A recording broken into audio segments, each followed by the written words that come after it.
God owns everything.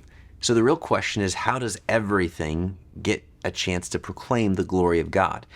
I think you and I have a lot more to creatively manage in that adventure than we may ever realize. I'd like to talk to you about what I'd call the loaves and fishes principle of business stewardship. If you know the story, Matthew 14, where Jesus went to feed thousands of people, and he presented the problem and said, how are we going to feed these people?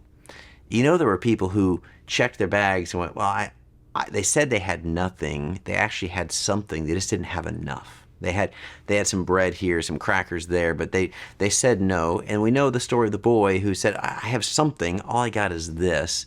And Jesus took that, and he didn't just 10x it or 100x it. He like 10,000x it and made a great story out of it.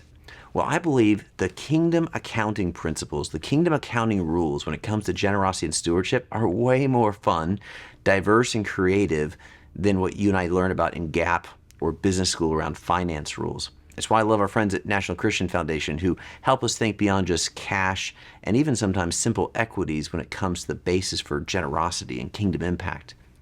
What if there are kingdom assets, currencies, levels, and leverage for joyful impact way beyond what you've previously considered? That's what I'd like to inspire us with today. And I think it's going to create some fun as you steward a business for maximum kingdom impact. So let's start with the question of what are the assets we've got? And then we're going to look at what are the levers. And then we're going to look at what are the impact. So first, of course, well, the number one asset is cash. Sure, that applies here. Well, then there's equity. Yep, that's true.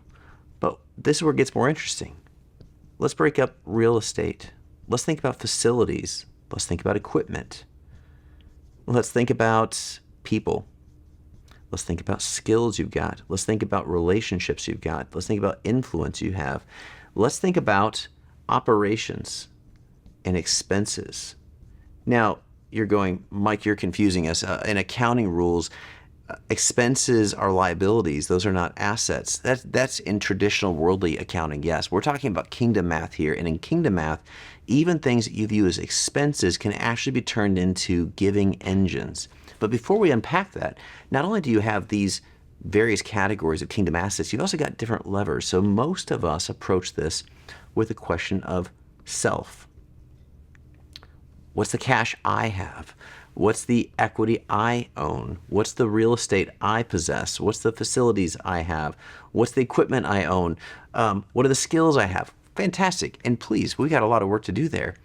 But what about corporate? What about your team? What about customers? What about vendors? What about your community? What about your industry?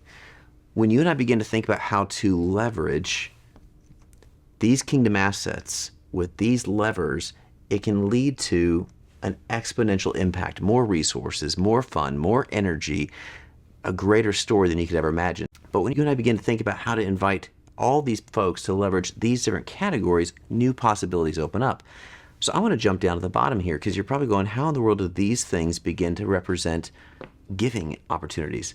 Well, I can think of a business owner who took warehouse space that was being used to house equipment and supplies and actually donated that and then had that be possessed by a local youth ministry and another one by a homeless ministry and then began to lease them back at fair market value so that what was already on his P&L as an expense of real estate, an expense of equipment, an expense of storage was actually now perpetually funding work in his city. I know about a owner who had locations all around the country. And well, yes, they're giving generously here and they're looking at how they can do creative things here. They went, you know what, we're going to begin to turn our facilities into hosting sites around the country for FCA, for Young Life, for various different youth and city ministries. I know folks who went and took their fleets and began to say, what if we were to entrust that equipment into an entity, donate that entity, then lease it back? And what if that part of our P&L that we've typically considered to be the things that are getting in the way of cash or getting in the way of equity actually unleashed because it was corporately leveraged, more impact here? When you and I begin to think about what all we have, and not just what we have that the world would say is excess, but we begin to say, God, I've got loaves and fishes, but I've got people, and I want to invite my customers along to this. I've got a business in Houston a staffing company that when not only am I going to be giving towards human trafficking, not only is our company going to start giving a percentage of our income towards this, not only are we going to start making donations of assets towards this, I'm going to invite our customers and I'm going to invite the community to join me on this journey. And let's go tackle some heavy problems together. Would you like to give with us in this way? When you and I take kingdom assets and fully begin to unpack and map out what all do we have in these different categories and how could those be applied, and what do I have personally, corporately, our team has, customers have, and how do we begin to match those up against a kingdom concept of local needs, of collective potential, and other things that God is calling us to do, you can have greater impact and greater joy in business stewardship than you ever considered before.